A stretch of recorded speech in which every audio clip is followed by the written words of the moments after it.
নমস্কাৰ। আজি আমি উপস্থিত আছো অসমৰ এখন ঐতিহ্যমণ্ডিত স্থান বাৰপুজীয়াত আমি উপস্থিত আছো।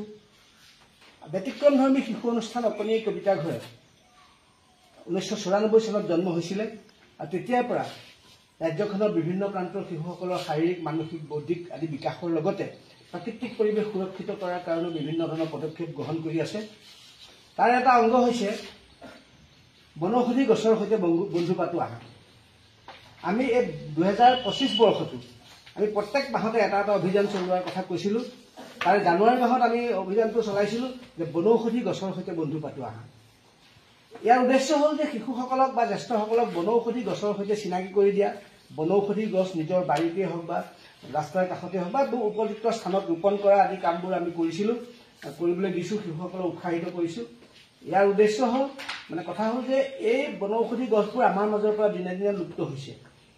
এইবোৰ যাতে সংৰক্ষণ হয়, এই সংৰক্ষণৰ কাৰণে আমি এই পদক্ষেপটো গ্ৰহণ কৰিছোঁ এই জানুৱাৰী মাহৰ 2025 বৰ্ষৰ জানুৱাৰী মাহত। গতিকে আমি আজি এই অনুষ্ঠানটো আমাৰ 31 জানুৱাৰী, গতিকে আজি অভিযানটো আমাৰ ইয়াত বাৰপুজীয়াত সামৰণি পৰিব। গতিকে সেইকাৰণে আজি আপোনালোকৰ আগত এই ভিডিঅ'টো কৰি দেখাম। ইয়াত দেখিছে আপোনালোকে আজি উপস্থিত থকা কবিতা ঘৰৰ ল'ৰা ছোৱালীখিনি।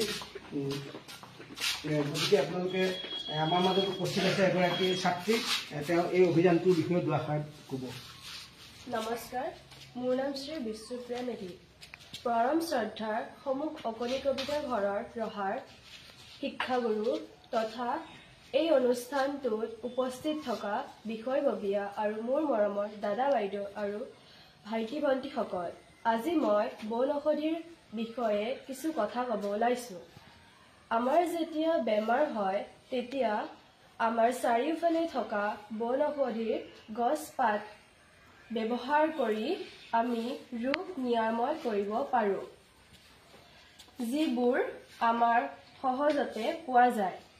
ইয়াৰ উপৰিও কাহ হ'লে তুলসী পাতৰ ৰস আৰু তাৰ লগত মৌজোল আৰু আদা মিহলাই খালে কাহ ভাল হয়।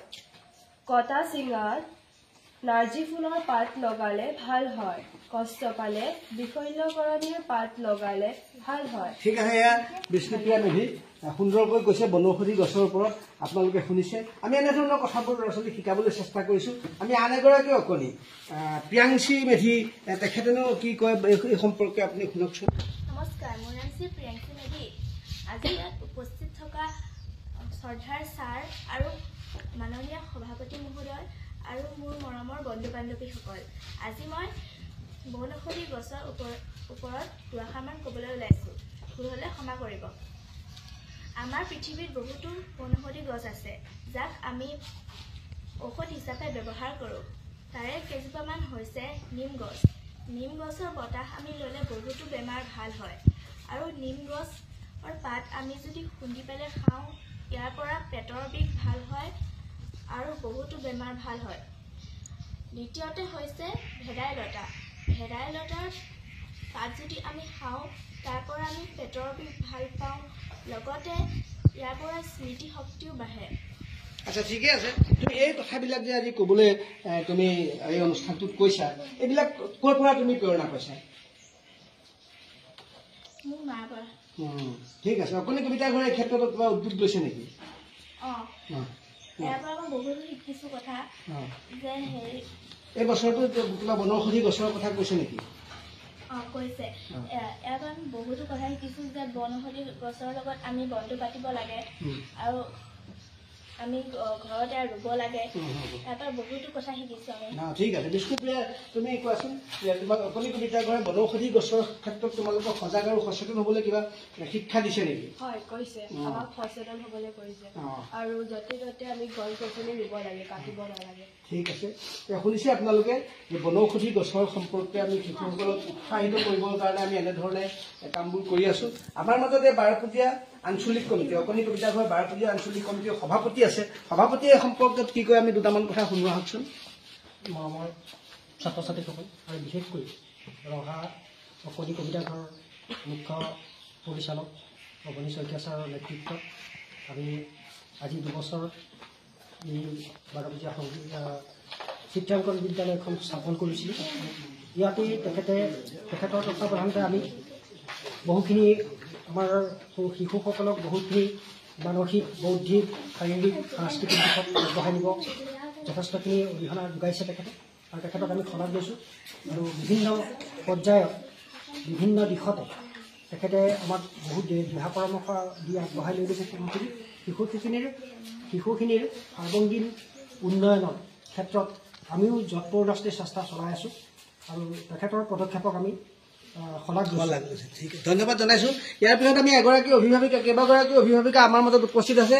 এগৰাকী অভিভাৱিকাক এই সম্পৰ্কে যে তেখেতসকলৰ ল'ৰা ছোৱালীৰ মাজত যে আমি বনৌষধি গছৰ সৈতে বন্ধু পাতো আহা এনেধৰণৰ কামবোৰ কৰিছোঁ, এই ক্ষেত্ৰত তেখেতে কি কয় আমি শুনোৱা হওকচোন। হয়, নমস্কাৰ। মই এই অভিযানটোৰ কাৰণে বহুত সুখী। ল'ৰা ছোৱালী বহুত আগবাঢ়িছে। আমি আগতে ইমানখিনি জনা নিজেও নাছিলোঁ। ল'ৰা ছোৱালীৰ লগত অকণমান নিজেও শিকিছোঁ আৰু সিহঁতক আগবাঢ়ি যাবলৈ সুবিধা দিছোঁ। ঠিকে আছে, আপোনালোকে শুনিলে অভিভাৱকগৰাকীয়ে কৈছে যি নহওক। এতিয়া আজি বনৌষধি গছৰ সৈতে বন্ধু পাতো আহা আমি আগতেই কৈছোঁ যে এই বছৰটো আমাৰ প্ৰত্যেক মাহতে এটা এটা বেলেগ বেলেগ অভিযান চলিব।